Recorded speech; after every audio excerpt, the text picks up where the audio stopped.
All right, everybody, welcome to Satchats, the Bitcoin podcast where we chat about sats.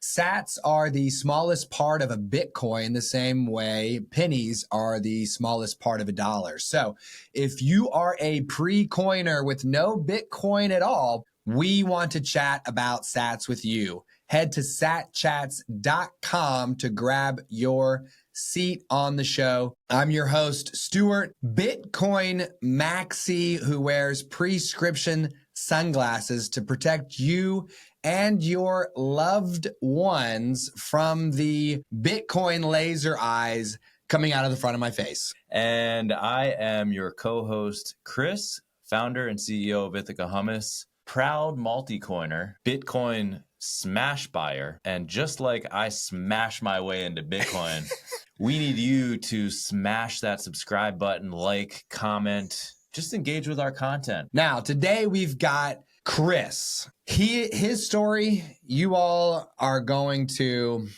relate to him, I think, because he has been working his whole life as hard as he can and feels like he's going to be working until he's dead. So we talk about his money management or mismanagement and why is Bitcoin good money? What could Bitcoin do for you and your kids and your grandkids if you start stacking sats today? So have a listen. This is a big one for me personally. I hope you enjoy. It's my good friend, Chris. How much do you know about Bitcoin? Not a great deal.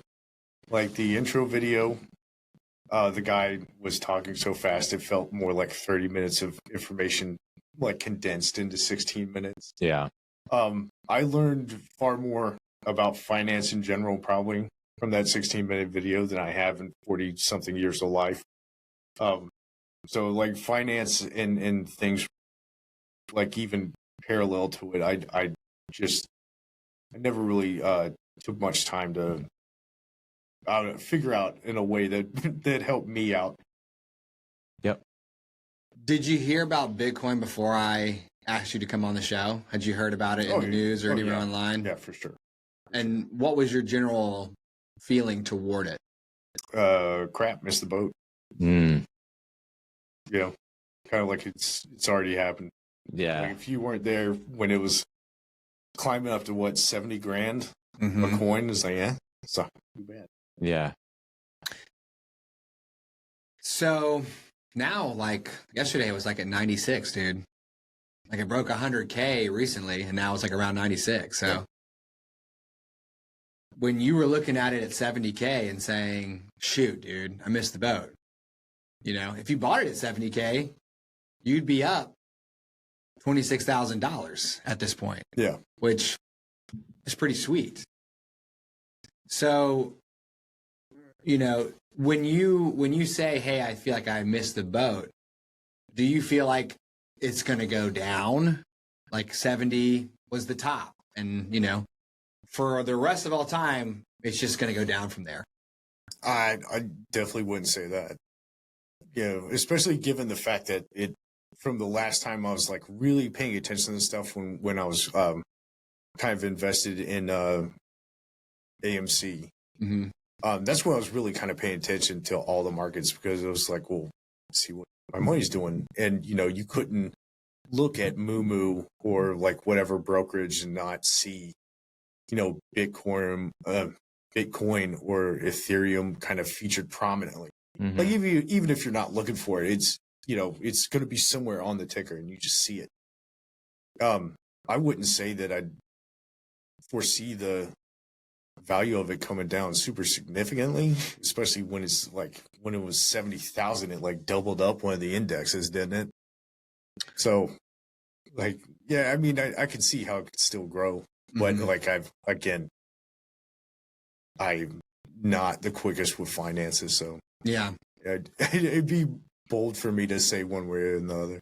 What do you feel like your relationship with finances has been since you've started earning money as a person?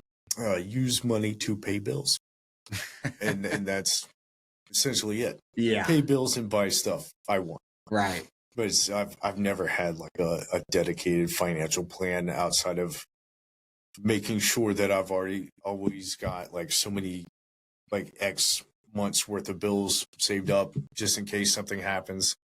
Outside of that, it's always been paying to whatever like 401k the job was offering at the time. You know? Okay.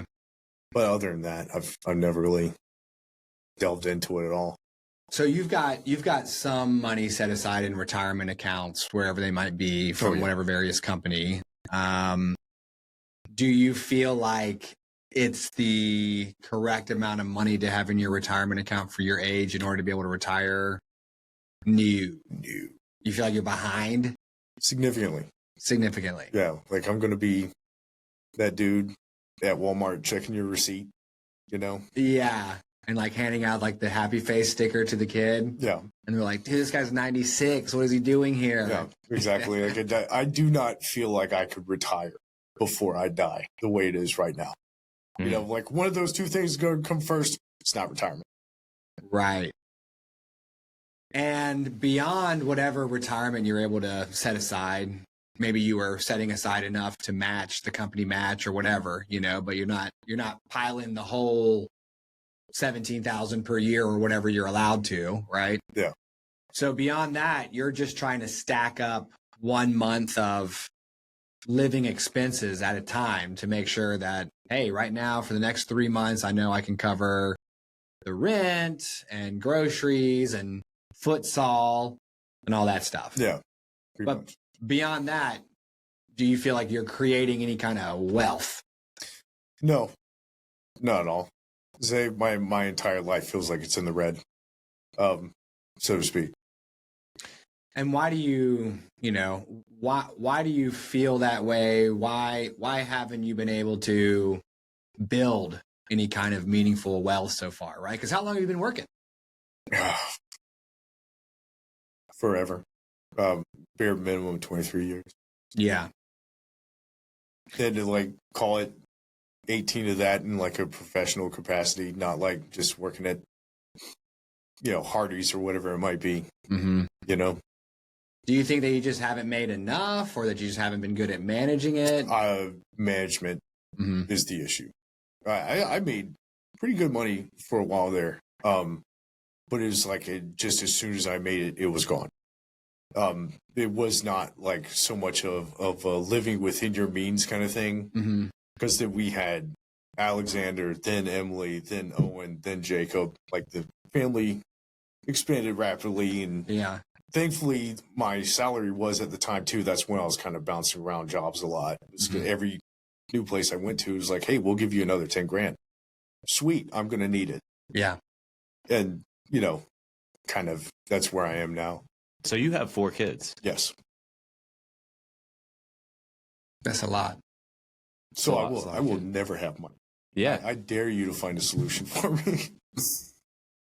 And the way Chris rolls, you never know if a 5th one's gonna like, or a 6. Like there were times where like he'd come to the play group like, hey man, so yeah, you know, Jen's pregnant, and like, bro, what? Dude, don't you like already have 3 kids? Like, yeah, I'm gonna have a 4th one. I'm like, dude, oh my God. You need to, you know, this bull needs to turn himself into an ox at this point, bro. Right, like, yeah, go ahead and get yourself out into the fields with the plow and like be done, bro. Just like, you know, cut it off. No needle, no scalpel.com. Guy right here in Raleigh. Take care of you. No needle, no scalpel.com, bro. It needs to happen. Yeah, dude. It really needs to happen. You need to protect yourself against yourself, homie, because numero 5, good Lord, right? No. Too mas. So, you know, I feel the same way, right? I've been working since 2007, which is 25 minus 7 years, okay, 18. And, you know, my retirement account ain't where it's supposed to be. You know, when I looked at how much was in it, then I like checked Reddit or Chappie and was like, dude, how much should somebody my age have? It's way more. It's like, bro, what is going on here? And my salary has gone up over time too. And Kristen's good at managing money. she hits us with the budget and we still don't have any money. So you could be better at managing your money, right? We could all be better at managing our money. But what about the fact that everything that you're trying to buy costs more and more over time? It doesn't help. It doesn't help. Yeah. I mean, yeah, that's been an issue. Again, especially having, 4 kids. Seeing the cost of food, diapers, stuff like that go up. Okay, like just Alex is 9. And from the time we've had him to our youngest now, the cost of things that you require for like each child has gone up so much. Yeah, I can't quantify it. Like, I'm not going to sit here and just try and hit you with numbers for like it's impossible cost of diapers from 8 years ago. But I know now it's awful. Yeah. The crazy part is that we live in a world where things get more efficient every day. Technology, AI, the internet, like it's more efficient to do just about everything in today's world. Yet, which should mean that things cost less to produce, but things cost more, right? Why is that? I could not say, honestly. Yeah. I mean, the easiest answer is inflation. Yeah. But like, I don't have enough of a solid understanding of why. Like, from my understanding of it, the Federal Reserve controls basically whether or not we can print money or not. And usually when we're printing money left and right, then inflation's typically going up. But beyond that, like, I couldn't say. I mean, you're spot on. That's exactly what the problem is. That's exactly what the problem is. We keep printing and printing and printing money, but wages, even just look at wages, the wages of the average American doesn't go up at nearly the rate that the value of what we're being paid in dollars goes down. So that's a big problem, right? How long has minimum wage been $7.25? Right. It's like the entire time I've been working, I want to say. Right. So yeah, I understand what you're saying. And what's really challenging is that frustration gets misplaced, in my opinion. Like, we look at big companies, let's just say, and not to say that big companies are perfect, but we look at them and we're like, well, they're price gouging. It's Procter and Gamble, not to use a name, but we're talking about baby, products that is charging more for the things that I need for my kids. The reality is they're not charging any more for what they're selling you. The value of your dollar is going down, right? They're not charging more to line their pockets. Mm-hmm. They're charging more because what they're paying, to make the what they're selling you is getting more expensive because the value of the dollar is going down. So $7.25 minimum wage for as long as you've been working, which was like 23 years or something like that, right? Probably don't know what diapers were, what they are now, but what brand of cigarettes do you smoke? Reds, Marlboro Reds. Yeah. Cowboy Killers. Yeah. Even to this day. Well, budget right this second, but yeah. Lucky Strike budget. Yeah, a man can't even smoke his Cowboy Killers anymore if he wants. How much was a pack of cigarettes when you were buying them as, an 18-year-old, 19-year-old? I started smoking in East Carolina. What did I say? It was like sub $4. Sub $4. Yeah, now they're $10. $10. $10. Yeah. So if you're making minimum wage, you went from being able to buy a pack with part of an hour's wages to needing to work like an hour and a half, probably 2 actually, to get enough money to then get taxed, to then go buy 1 pack, right? So, it goes back to what we were talking about. Maybe you haven't been the best at managing your money, right? You are doing the best you can, but what if part of your problem is you are earning and saving in a currency that is buying less and less for you over time? No, that makes sense. It's like getting paid in melting ice cubes with no freezer.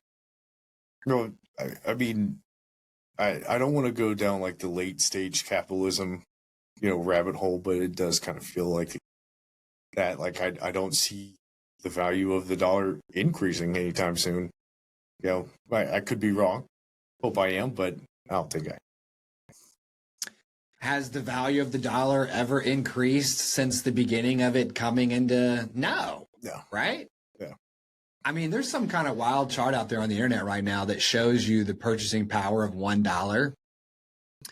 And like back in 1920 or 1930, it says, hey, $1 could buy $1 worth of stuff. And like, it just goes to where it's like today, $1 buys like 4 cents worth of stuff. Like it's insane. That's one of the other markers that I know I'm getting old. Like my YouTube feed has so many of those videos where it's like I saw one this morning. It was like you could go to Harvard back in the 40s for like $926. What's happening? Like, are you serious? It's like I paid I think it was about $20,000 a year to go to East Carolina. Yeah. Not to knock anybody at East Carolina. It's all good. Go Pirates. But come on now. Dude, $20K a year? Yeah. For some classes? And this was 20 years ago. Right. Like, good Lord knows what it could be now. You could buy a home that would be delivered to you, everything that you need to build the home for $2,500 in like the early part of the 1900s. Do you think it's and now, what's the average home price? $500K? Exactly. Something like that. You think it's gotten 20 times? No, what is that? 200 times more difficult to build a home? No way. Do you think it cost Philip Morris twice as much to make cigarettes today? Yeah. No, it probably cost them half as much. They probably have a giant machine that's just wrecking through those fields to harvest the tobacco. You know what I mean? Yeah. Just fully automated. And did your Reds get 2.5 times better? Are you like, man, this cigarette's 2.5? Depends on the day, bro. Depends on the day. Is the flavor any richer? Is it delivering 2.5 times the amount of nicotine into your system? Probably not. Right? So how come it's 2.5x the cost? All right. Well, I think you have, right? Yeah. So you have a scenario where, well, I've been learning a lot about inflation, right? So all last year, I was like, dude, what is going on? How come I'm making more money than I've ever made, and I still don't have any money? Like, I don't get it. You know what I mean? This doesn't make sense. I should be able to do whatever I want with the amount of money I'm making in cybersecurity sales. I can't. You know what I mean? And we've even got that at the play group table where my brother has consistently increased his skills in IT to become more and more valuable to these companies, and his salary has gone up and up and up. And our buddy Nate, he's in accounting. He delivers the same amount of value each year to his company, and his salary, I don't believe, has jumped as much as my brother's. He still has plenty. It's all good. But my brother showed up with a deck one day out of nowhere, mono blue deck with crazy powerful cards inside it. Crazy. Like he just was like, dude, I'm going to pay to win this game. And he went out and bought himself a gnarly deck. I mean, he put it together himself. He did the work. But there were cards in it where we were like, bro, oh my God. Like this guy had all sorts of shenanigans in this deck. And they're not 50-cent cards. They're not 10-cent cards. They're $1, $5, $10. And there's 100 cards in the deck. Okay. Right? And Nate was like, bro, you know, Daddy Warbucks over here running Men the Illusionist. Okay. Wish I could have a deck like that. Right. And even Nate, you know, is expressing the feeling that you get, you know, when maybe you're like me and you're making money, but you don't have any money. Right. So, you know, I've been learning a lot about inflation. Okay. What the hell is inflation? Well, you described it, right? When you print money, you inflate things. That's it. Right? Now, what have they told us, though, Chris? Since what? Since we were in college, right? 2003, 2004, whatever. What has the world told us is the reason for these prices going up? Pick one. Usually a politician. Mm-hmm.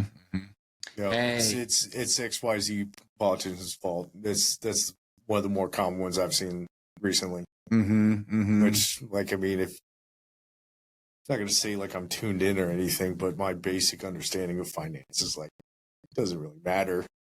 Like what kind of policy is being drawn. Like inflation is simply more money being added into it. Like politics don't help it, you know, but the problem at its core is from my understanding, just that.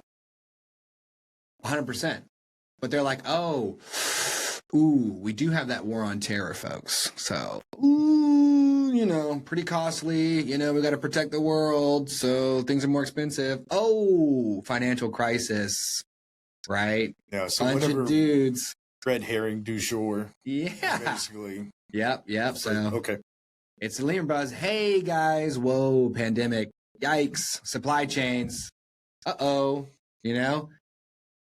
And now, in today's world, we will likely start to hear, hey, these things are so expensive because of tariffs, right?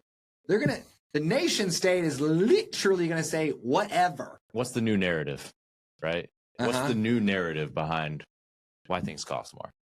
Labor, energy, oil, right? Tariffs, whatever. They're going to say whatever so that you and I keep working and not making any real money stick.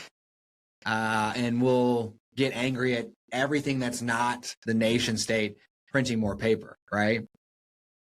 So, you know, right now, America's inflation isn't so bad that we're like going to throw a fit. You know what I mean?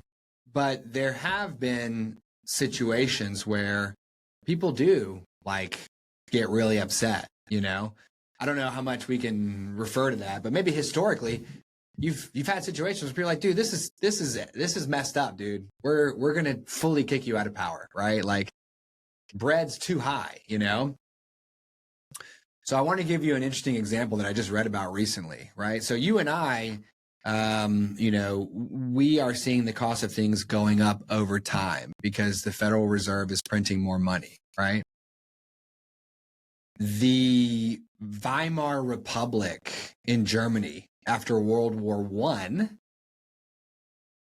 had to pay off its debts to everyone. Like once it got wrecked. Was this like leaving the gold standard that time period? Yeah. Like the UK left the gold standard during World War I so it could print more of its own money to finance the war. I think France came off. Like a lot of countries came off the gold standard then. America maybe a little bit as well, but not fully officially. Germany was like, ooh, we need to pay everybody back because they're real angry with us. But we don't have enough gold. You know, they had gold marks. We don't have enough gold marks to pay everyone and still have money ourselves. So we've got paper marks that are as good as gold marks. And theoretically, the amount of paper marks in circulation represents the amount of gold marks that they have. But that's theoretic, right? And so they just print more. They went from 9 trillion marks, or it might have been 9 billion marks. It was either 9 billion or 9 trillion paper marks in circulation to 42 quadrillion in short order. And when you flood the market with that much paper, then the people who are selling things to you know that there's more of it out there. And so it becomes less valuable. And they're like, oh, okay, well, if you're going to pay me in paper marks for this coffee, you need to give me more than you would normally give me, because I know I'm not going to be able to go out and get very much of this either. And it got to the point where there was a historian in Germany at the time who recorded the phenomenon of buying his coffee for a cup of coffee for 5,000 marks. And by the time he was finished drinking it and went to go buy a second cup of coffee, it was 8,000 marks. Can you imagine getting a pack of Marlboro Reds for $10? And by the time you buy the next pack, it's $15. They turn around, literally changing the sign. Literally, right? And we do hear a lot about dynamic pricing, by the way, right? We've heard about dynamic pricing in grocery stores and in other places. One reason why you might have dynamic pricing is so that they can deal with hyperinflation, right? Yeah. Right? It's not going to be a price, it'll be a screen. So that each time you look at it, it's a different price, right? I think Ticketmaster uses something like that. The minute Oasis, I guess, was doing their reunion tour, my boss got super excited and was waiting for the release dates and all that stuff, and was just watching the price of the tickets go crazy as more people were getting them. Mm-hmm. So I can't say I've had a super positive experience with dynamic pricing. Well, in industries like hotels, hotel stays, or airlines, right? Revenue management has been a discipline for quite a while, a decade plus. When the transaction became digitized, where you could go online and buy an airline ticket or a hotel stay, all of a sudden, all that data became available. And these companies were able to say, like, based on supply and demand, what is the right price for our inventory right now? And that's how it's been used, not in a nefarious way to deal with hyperinflation, because we're not in a hyperinflationary environment today. But if we were to be, Mm-hmm. that's exactly what would happen. And I don't think anyone has a problem with a free market that operates according to the natural laws of the world. No intervention, no messing anything up, right? So if there is something desirable, but there's only so much of it, then of course people will be willing to pay more to get that thing, right? And that will naturally knock people out of the running, so that those remaining with enough resources to get that thing, right? It would also incentivize people to go, dang, this is a hot item. Let me go out there and work hard to find more of that item and bring it into the marketplace so that I can meet the demand. Because the price is high for this thing right now. Like, this is off. These Beanie Babies are sweet, bro. I mean, you remember the Beanie Baby craze? Yeah. Like, and there's a whole documentary, by the way, on Beanie Babies. So good. And it is so good. So good. And it reminded me of how much I loved growing up in the 90s. Princess Diana, that purple bear. Whoa.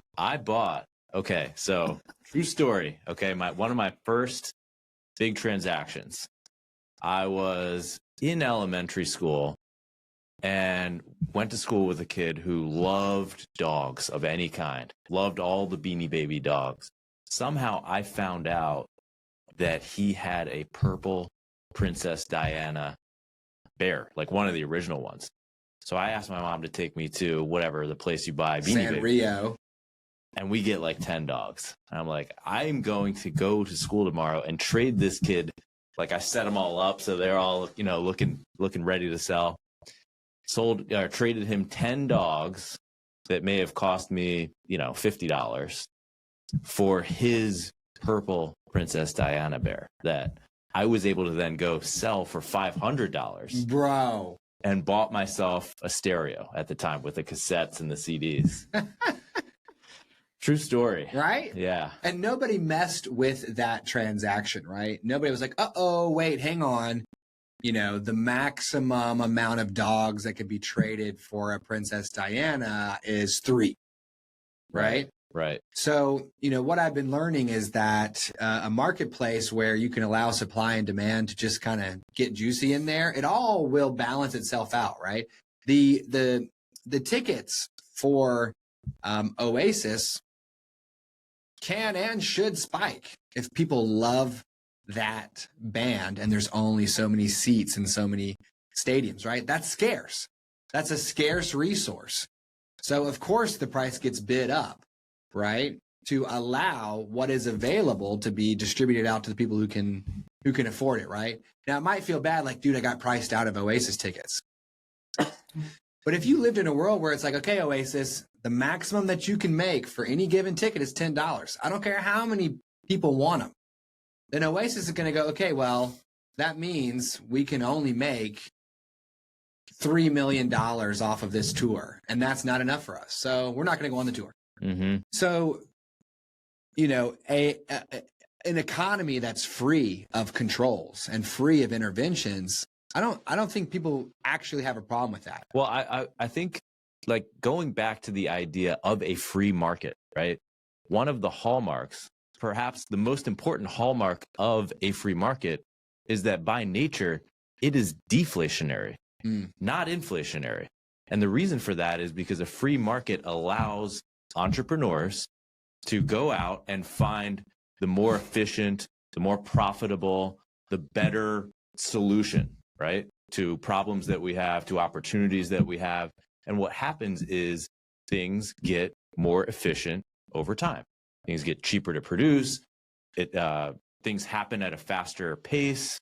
I mean, we can see that, right? Over time, we can pick up a cell phone and call someone anywhere in the world at any point in time, any 24/7, any time of day, right? That it didn't used to be that way. And the reason why is because of entrepreneurship. And the reason entrepreneurship can exist is because of the free market, supposedly, that we are operating in. The problem is that the government actually extracts all the value that free market creates when it prints more money than it can than our essentially our GDP, right? Mm-hmm. GDP is a measure of the productivity of our society. When we print more than our GDP increases, we fall into a deficit. And eventually, you have to fund that deficit with credit, with debt. And eventually you can't pay the debt anymore. And it does feel like we're getting to a time where, when's the final shoe going to drop, right? Yeah. So, one thing that is worth talking about is what the Federal Reserve is doing, right? Where they're printing more money than the productivity that we're putting out. You know what I mean? So just like Chris said, let's say America makes $1 billion worth of goods and services, but they print $1.5 billion worth of money. Then the money that we made has been diluted by 50%, right? But it's not just the Federal Reserve that is printing money when it feels the need to do so, right? Because you said the Federal Reserve controls the printing of money, and they do. But they also, and this is something I learned last year, they also allow certain banks to do it. Did you know that? No, I don't think I did. And here, now, how like, let's say Bank of America. How can Bank of America print money, right? They don't have the printing press. They don't have the sheets of paper, right? They can't make all the counterfeit, all that stuff. So how can the Federal Reserve allow the Bank of America to print money? So check this out. I go to Bank of America. Hello, sir. I'd like a loan to go buy a home. All right, let's check your credit. Seem good, right? We'll give you a loan. We're going to give you a loan for $200,000 to buy this home. Here's your $200,000. Yay, I've got $200,000. Well, when Bank of America originates that loan, that money doesn't exist. They just record that number as having occurred. And that allows them to add to the Federal Reserve's money supply. So the Federal Reserve is printing money, right? Physically, literally. And then some of these big old banks are printing money kind of virtually, right? Because how much cash, out of all the money you have in your life, how much of it is literal physical cash? Almost none. Almost none. Like I have a cup holder full of change in the car. That's the summation of it.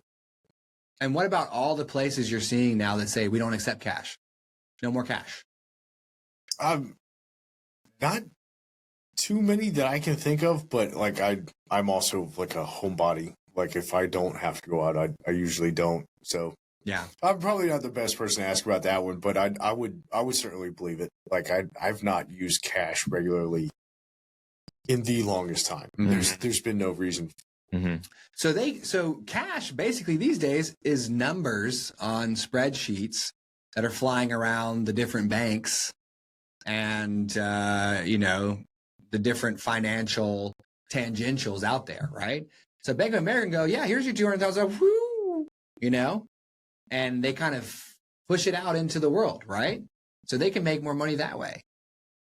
It goes even deeper, dude. Have you ever heard of the term rehypothecation? No. That's not on your dictionary.com word of the day? Unfortunately not. Rehypothecation, no. Oh my God, this blew my mind. Okay. Let's hear it. So, Federal Reserve is printing money. Banks are printing numbers that are money, okay? Then you take that money and it goes into your account. You're like, wee, right? I have this money. Or let's imagine you get paid by your employer. And so money goes into your account. Let's call it $100.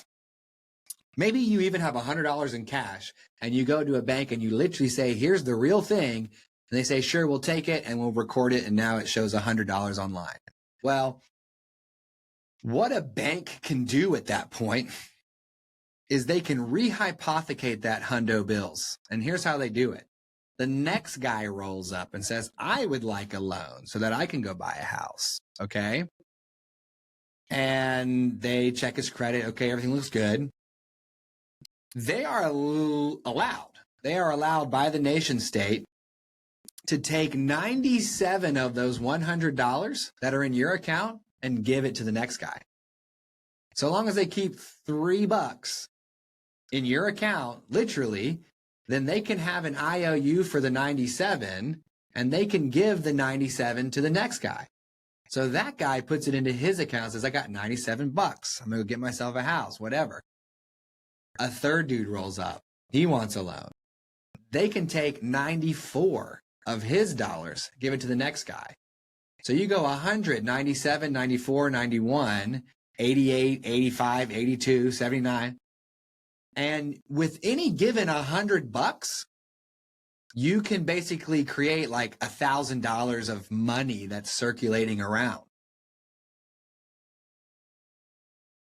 So what is going on, right? That is an absolute maelstrom of nonsense. Oh, God, I cannot think of his name right now, but it reminds me of that Ponzi scheme. Bernie Sanders. That's the politician from the Northeast. Madoff. Pause. Everybody pause. Pause, dude. We're not feeling the burn anymore. Bernie Madoff. Yeah, right. So, I mean. But it's the same principle, though, right? It's like, I'm telling you I have this much money. Yeah. Whether or not I actually do have it. Mm-hmm, and then just like you're loaning it out on the promise. Basically. Yeah, because they're like, well, he's not going to come and get all his $100 at once. But it's legal when the banks do it. It's so legal. It's the most legal. Makes sense. It's the most legal thing when the banks do it, right? So you have all these different ways to make more money appear.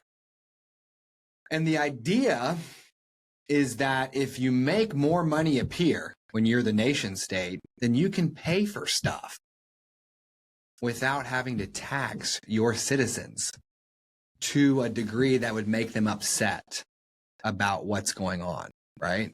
Can you imagine how you would feel if you got today's services, trash pickup, recycling pickup, lights, national defense, whatever, at 50% taxation on what you earn,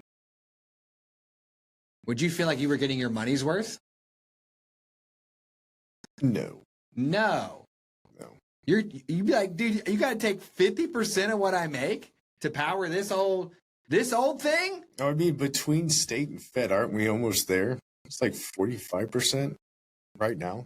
I think it, depends on which bracket you're in or whatever. But yeah, I think you could easily pay 15 to 25% on your income if you're, between $0 and $110,000, $120,000 a year, right?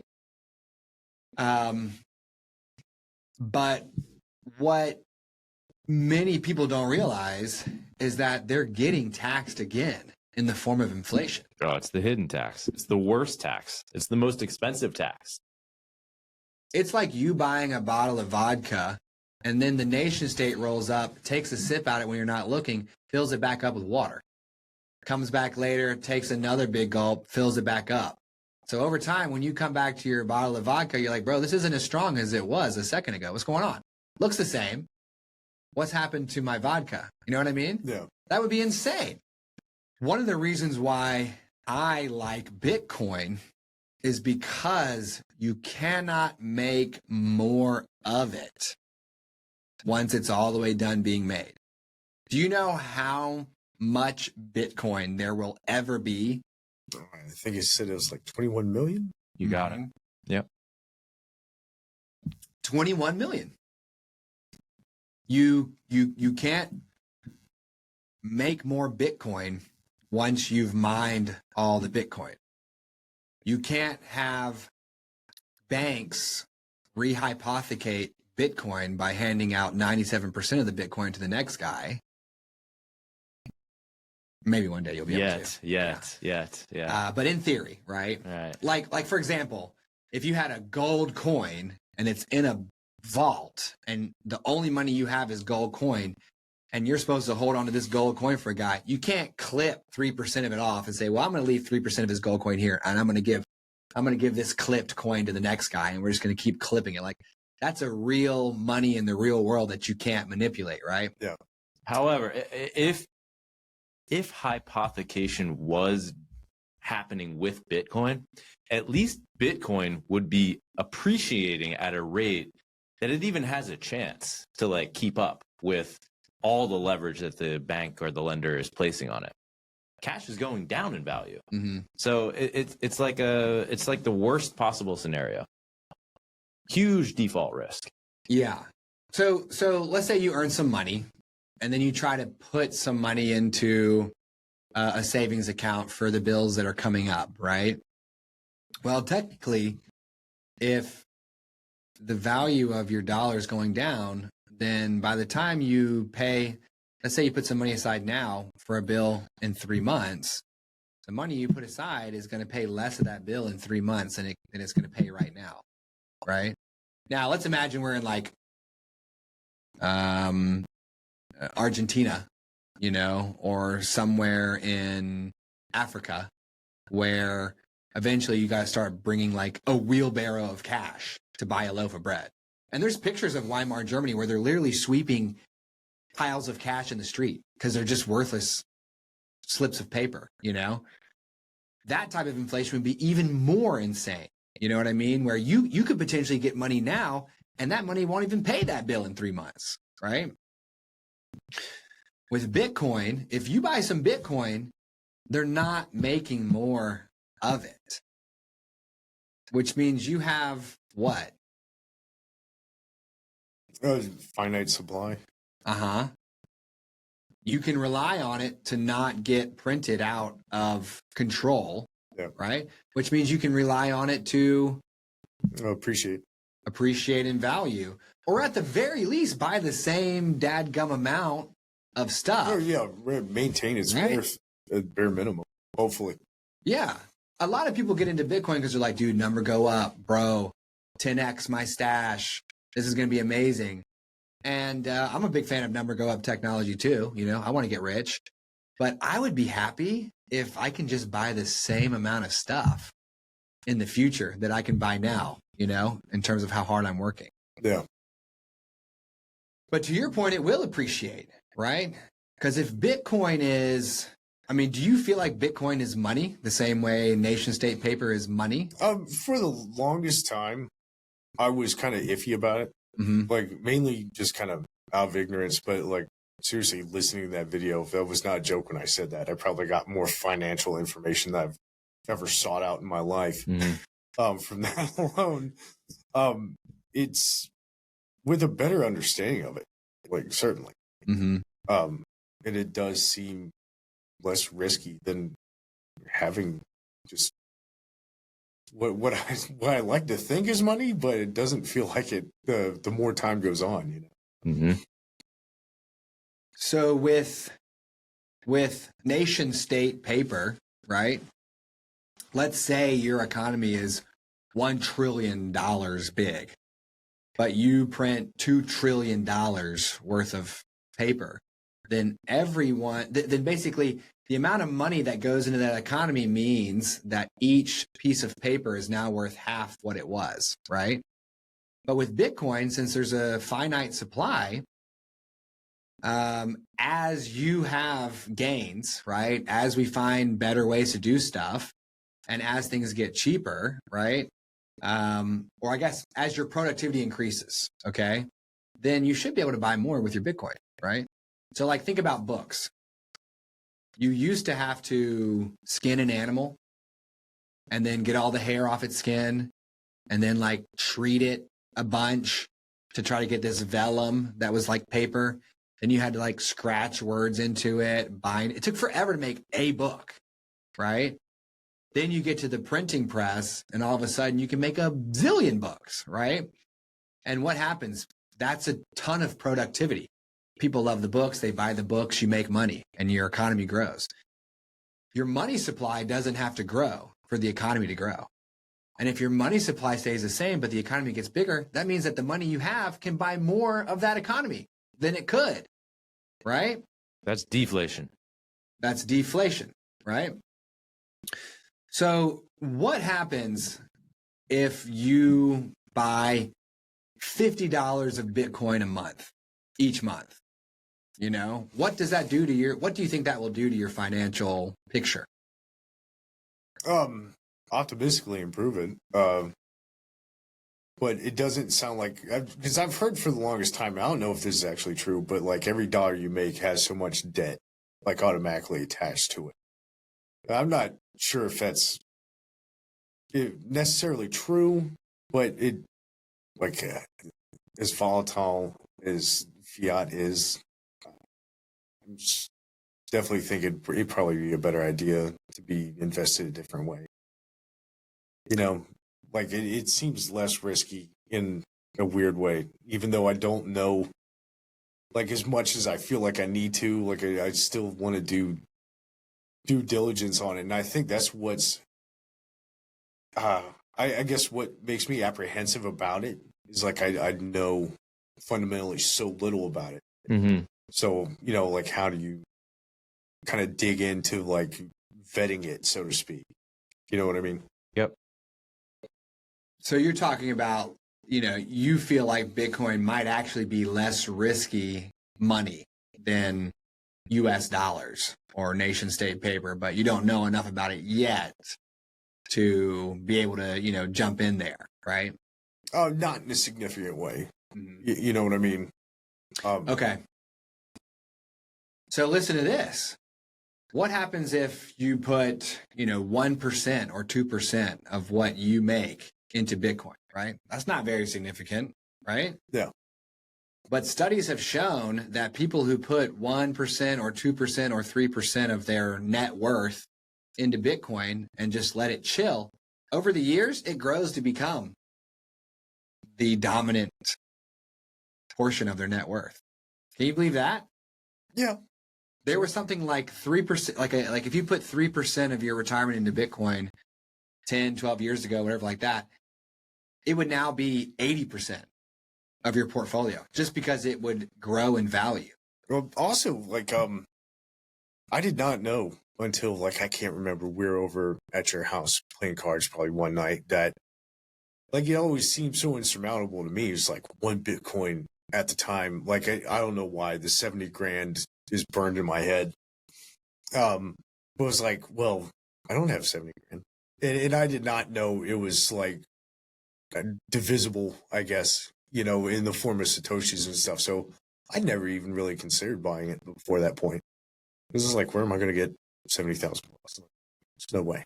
Yeah. I'm not even worried about this. It's an afterthought at this point. I think that's another roadblock for people is they think that it's not accessible to them because they see the price of one Bitcoin and automatically assume, like you did, that you've got to buy a whole one. Yeah. But there are 100 million Satoshis in every Bitcoin, which is part of the reason why we named this podcast Satchats, because we want to raise awareness to the underlying denomination that Bitcoin divides into. Yeah. Bitcoin's so expensive in dollar terms. They're like, bro, we can't even talk about Bitcoin on the show. Because ain't nobody gonna be buying Bitcoin. Oh, dude, yeah, let me go get 3 Bitcoin after this podcast. Okay, cool. So you have like $300,000 laying around? Sure. Right? We're talking about sats, We're not talking about the game. We're talking about practice. You know what I mean? Yeah. So anybody can go through and buy any amount of sats. You could buy $10 worth of sats. And over the course of the year, you get $120 worth of sats. But what's really cool is by the end of the following year, that $120 might be worth $240. And we've also seen that start this new set of behaviors that are more disciplined financially, right? Like people get into Bitcoin who think they can't get into Bitcoin because they don't have enough money, but then they start, right? Maybe it's $10 a week, $10 a month, and they can track what happens or what has happened historically. Like $100 turns into $150, and it starts to become tangible to the point where now all of a sudden they're changing their behaviors. They're finding side gigs and extra things they can do. They're selling their magic cards. They're looking around their house and saying, can I have a yard sale so that I can convert all of this wasted value that I've generated over the course of my lifetime into Bitcoin? Because I know that if I do that, I'll be rewarded for it later. And it's also super common. I think everyone at some point before they got into Bitcoin had the same feeling that you're describing right now, which is it's too late. Yeah. And that's the worst thing. That's the worst mistake that you can make because Bitcoin will continue to go up forever. When was it going to stop being mined? Is like 2040? 2138. 2138 is the most current projection. Okay. So on the one hand, over 94% of the supply of Bitcoin has been issued. But because the problem gets harder, and the reward is halved. It's going to stretch it out. Okay. It's more about the fact that over in a very regular way, the supply goes down. So it used to be you would make 50 Bitcoin for solving the math problem and doing the hard work of checking everyone's transactions and powering the network. After about 4 years, 25 Bitcoin was your reward. Then 12.5, then 6.25, and now we're at 3.125. So when you say supply goes down, you mean the reward for solving the math problem goes down? Yes. Which a lot of people talk about is that's the rate at which new Bitcoin is being produced. That's the supply of new Bitcoin. The total supply of Bitcoin is always going to be 21 million. It's always going to be 21 million. But we got to wait till the year 2138 for all 21 million to even be issued, right? So on the one hand, you might say, okay, 94% of all Bitcoin has been issued, and it's $96,000, $97,000 per coin. It's too late, right? On the other hand, you can say, dude, we're only 12% of the way through the amount of time required to even supply all the Bitcoin before we even get started using it as a global money that doesn't suck and can't be printed by somebody, right? And can't be manipulated and all this junk. You know what I mean? So when you look at it that way, you're like, dude, I am early. Way early. Dude. Way early. You're so early that if you buy some Bitcoin now, your grandkids are going to be like, dude, Papa Wharton, you're a legend, right? They're like, so tell me, let me like high school project, like, so Papa Wharton, you're telling me that you bought some Bitcoin in 2025? When you say Papa Wharton, I swear to God, I get this Russian nesting doll thing in my head where it's like, all 4 of my kids make 4 more kids. It's entirely too much right now. I apologize. You're going to have so many grandkids that you have to buy Bitcoin this year. If you don't... I feel like you're right. I think I made the association with Papa Smurf. Because like, now they're all mine. Now I have all of the children. Yeah. Your 4 kids are going to make way more kids, dude. And you're going to have a ton of grandkids. Yeah. If you continue to save in nation state paper, you're not going to make it. None of us can help the fact that we have to earn nation state paper. That's just how things are right now, right? There's not enough places that are like, hey, we have Bitcoin, we'll pay you in Bitcoin. Sweet, I'll take the Bitcoin, and then I'm going to pay this guy in Bitcoin, and we don't need any of the nation state paper, right? Right now, all of us have to work for something that our nation state can print for free. No, that sucks, right? Yeah. But at the very least, you can save a little bit for your kids and your grandkids in something that isn't going to buy you less later. It might even buy you quite a bit more. Yeah. We had a guy yesterday who bought some Bitcoin in 2017 and then sold it shortly thereafter for whatever reason. We didn't get into it. Who knows why he did that? He's like, he didn't want to talk about it. He was hurting. He was hurting because we did the math. If he had held on to that Bitcoin from 2017, today he would have 10x the money. And look, did he take and we're not talking about he takes the Bitcoin he bought in 2017 and then goes into the matrix of investing in stocks, investing in bonds, jumping on the AMC train, getting with the GameStop bros, earnings reports, financial advisors, retirement, literally just buying it and then just chilling. Yeah. Literally just chilling. He would have had 10x the amount of cash, right? Now, you and I aren't, you and I don't, we're not in an income scenario where the nation state says, okay, you make so little that we need to help you out with tax breaks or welfare programs, etc., right? Yeah.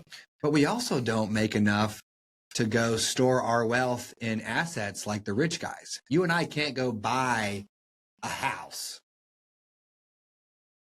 to not live in, maybe rent it out to somebody, right? Yeah. We can't go buy a commercial building. We can't buy a yacht. We ain't got that money. You know what I mean? We can't go buy any land.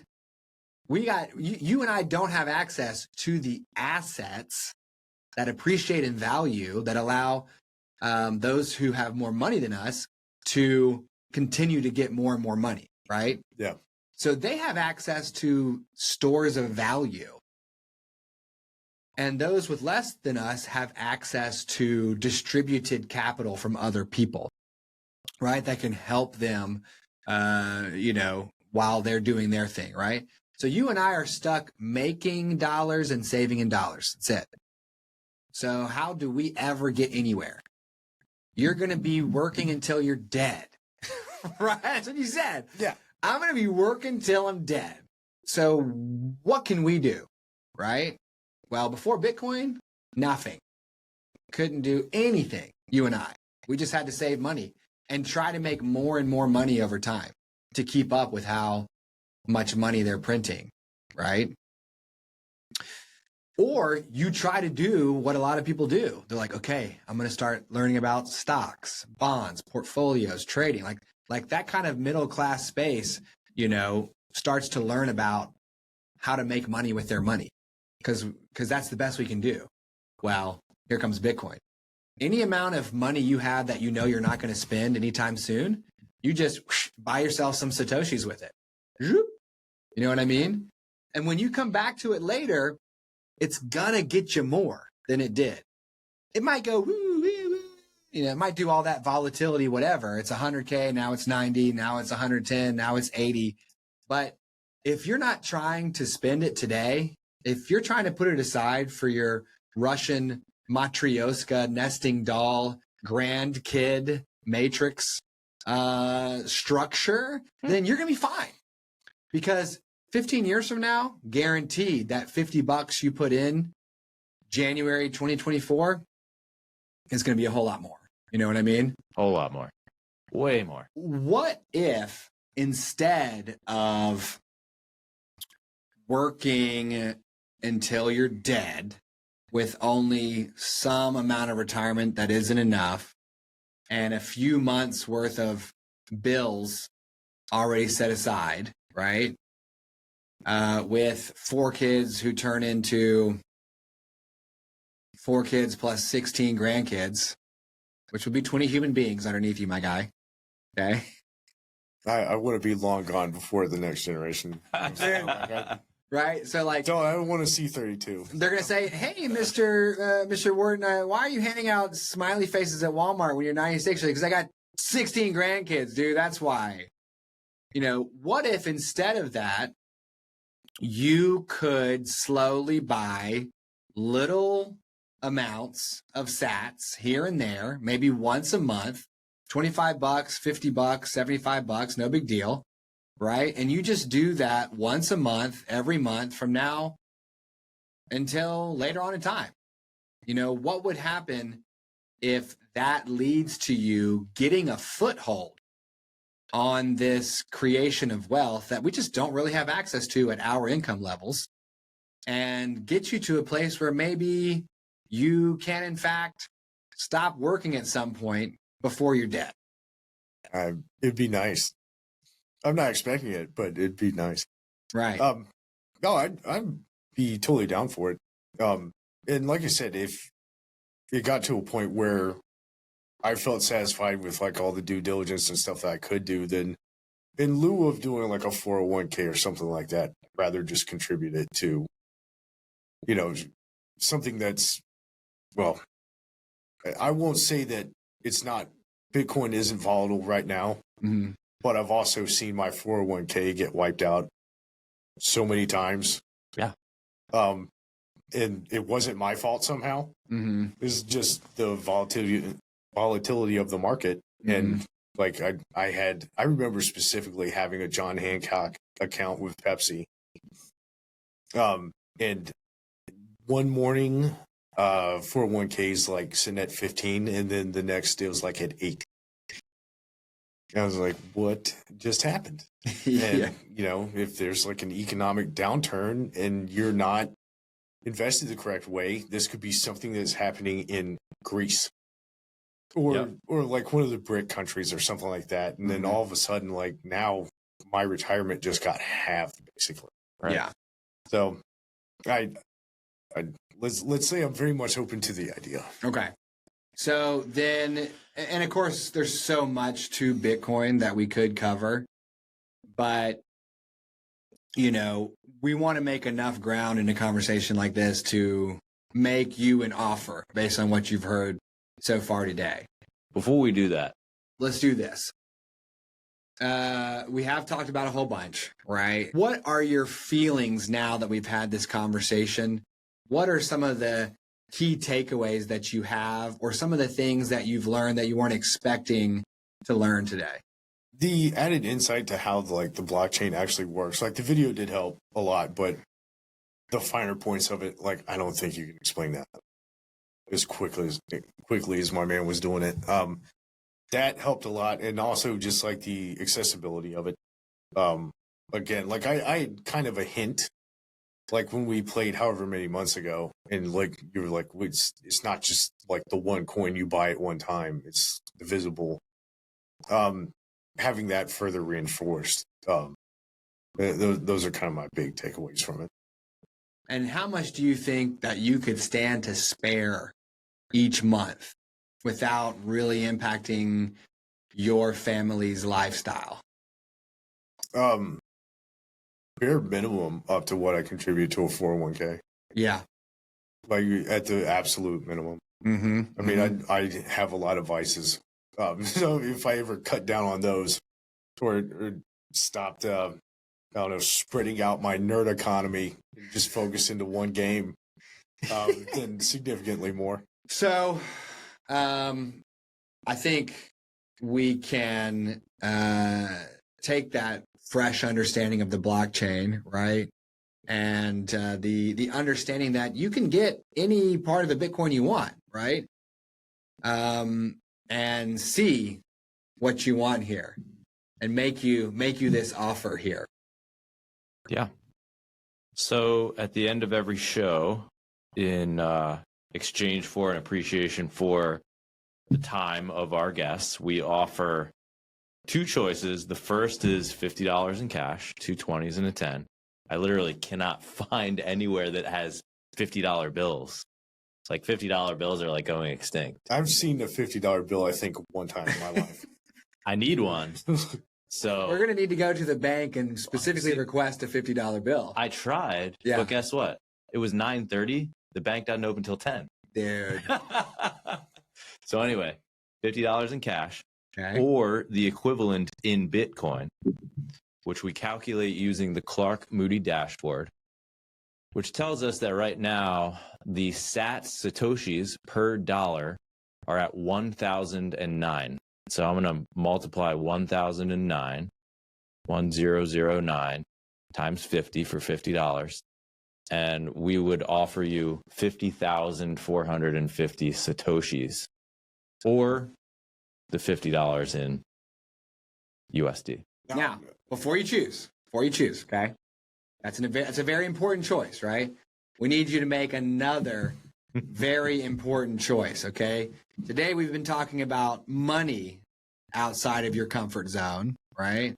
Now we're going to ask you to rip on some tastes that are outside of your comfort zone. So which flavor of Ithaca hummus did you choose? Jalapeno lime. Yes, Jalapeno lime. Okay. All right. Through the magic of our little studio here, I happen to have some right here, along with some woven wheat crackers. We can see the Ithaca hummus jalapeno lime. New personal favorite for me, by the way. So look, let's all get some and we'll try it at the same time, okay? We don't want to miss out. Dude, he is a pack cracker. This dude couldn't even wait to crack his pack. It's already in his mouth. Here we go. All right.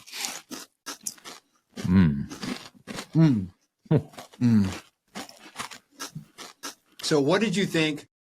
I mean, you dove right in. You absolutely crushed it straight away. What was your take on that hummus? It had more kick than I thought it would, which I appreciate. Because normally hummus, I'm thinking, right. Yeah. Okay. Whatever Sabra, whatever I had. Yeah. Oh, that was good. I liked it.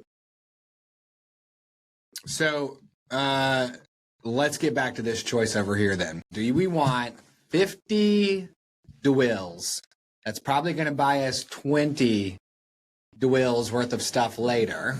Or do we want $50 worth of sats, which will likely buy us and our grandkids more than $50 worth of stuff later? No, you don't have to sell me. I'll go Satoshis. Let's go. Come on, baby. Get it, dude. High five. Yes. Let's go, dude. We are 5 for 5. We're 5-0 on the show. So far, no one has chosen nation state paper. Chris, thank you for coming on the show. Absolutely. Thank you for having me. Absolutely loved your story, your experience with working and with kids and with earning money and inflation and everything, right?